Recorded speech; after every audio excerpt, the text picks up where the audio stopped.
ರೇಣುಕಾ ಸ್ವಾಮಿ ಅವರು ಯಾವ ಸ್ಟೇಜಲ್ಲಿ ಇದ್ರು ಆ ಘಟನೆ ಟಚ್ ಮಾಡಿ ಬಂದಿದ್ದೀವಿ ಸರ್. ಅದಕ್ಕೆ ನಮ್ಗೆ ಉರಿತಾ ಇದೆ, ಅದಕ್ಕೆ ಇಷ್ಟೆಲ್ಲ ಮಾತಾಡ್ತಾ ಇದ್ದೀವಿ ಸರ್. ನೀವು ಇನ್ನೊಂದ್ಸಲ ನಮ್ಮ ವಿಚಾರಕ್ಕೆ ನಿಮ್ಮ ಹುಡುಗರು ಯಾರು ಬಂದ್ರೆ ನೀವು ರೆಸ್ಪಾನ್ಸಿಬಲ್ ಆಗ್ತೀರಿ ಸರ್. ಮಗ ತಪ್ಪು ಮಾಡ್ರೆ ಅಪ್ಪನ ಕರೆದು ಉಗ್ಯಲ್ವಾ ಸರ್? ನೀವು ಏನು ನನ್ಗೆ ಗೊತ್ತಿಲ್ಲ ಅಂತ ಹೇಳಿದ್ರು ಅಶ್ವಿನಿ ಮೇಡಮ್ ಟ್ರೋಲ್ ಮಾಡಿದಾಗ ನೋಡ್ತಾ ಕೂತ್ಕೊಳ್ಳಲ್ವಾ ಸರ್? ನೀವು ಸುದೀಪ್ ಅವ್ರು ಟ್ರೋಲ್ ಮಾಡಿದಾಗ ನೋಡ್ತಾ ಕೂತಿಲ್ಲ ಸರ್? ಮಜಾ ತಗೋತಾ ಇಲ್ವಾ ಸರ್?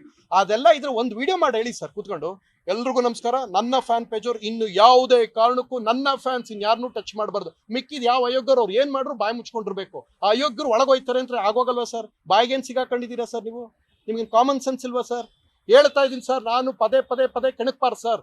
ಇವತ್ತು ಥ್ರೆಟ್ನಿಂಗ್ ತನಕ ನೆನ್ನೆ ರಾತ್ರಿ ಯಾರೋ ನಮ್ಮನೆ ಹತ್ರ ಮತ್ತೆ ಹೋಗಿ ಅದ್ಯಾರೋ ಹುಡ್ಕೊಂಡು ಹೋಗ್ರಂತ. ಇವ್ರಿಗೆಲ್ಲ ಏನ್ ಕೆಲಸ ಸರ್? ಇದು ನೆನ್ನೆ ತನಕ ಆಗ್ತಿಲ್ಲ. ನೀವು ಹೇಳದ್ ಕೋಪ ಇವತ್ತು ನಿಮ್ಮ ಹತ್ರ ಇಷ್ಟು ಕೋಪದಲ್ಲಿ ಯಾವತ್ತಾರು ಇಷ್ಟು ಕೋಪದಲ್ಲಿ ಮಾಧ್ಯಮದ ಹತ್ರ ಮಾತಾಡಿ ನೋಡಿದ್ರಿ ಸರ್? ನೀವು ಇದನ್ನ ಪ್ರಥಮ ನನ್ನ ಟಾರ್ಗೆಟ್ ಮಾಡ್ತೇನೆ ಮಾಧ್ಯಮ ಅನ್ಕೋಬಾರ ಸರ್. ಈ ಕೋಪ ಅಸಮಾಧಾನದಲ್ಲಿ ಅದು ಮಾತಾಡಿರ್ತೀನಿ.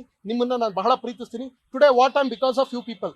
ಅಟ್ ದ ಸೇಮ್ ಟೈಮ್ ನನ್ನ ಎಕ್ಸೈಟ್ಮೆಂಟ್ ಜಾಸ್ತಿಯಾಗಿ ಮಾತಾಡೋದಕ್ಕೆ ಇಲ್ಲೇ ಕ್ಷಮೆ ಕೇಳ್ತೀನಿ. ಸಿಂಗಲ್ ಹಾಕದ್ಬಿಟ್ಟು ಸಾರಿ ಬ್ರದರು ಹಿಂಗೆ ಮಾಡಬಾರ್ದಾಗಿತ್ತು ಅಂತ ಹೇಳಲ್ಲ. ನಿಮಗೆ ಎಲ್ಲಿ ಬೇಜಾರಾಗಿದೆ ಇಲ್ಲೇ ಕ್ಷಮೆ ಕೇಳ್ತೀನಿ.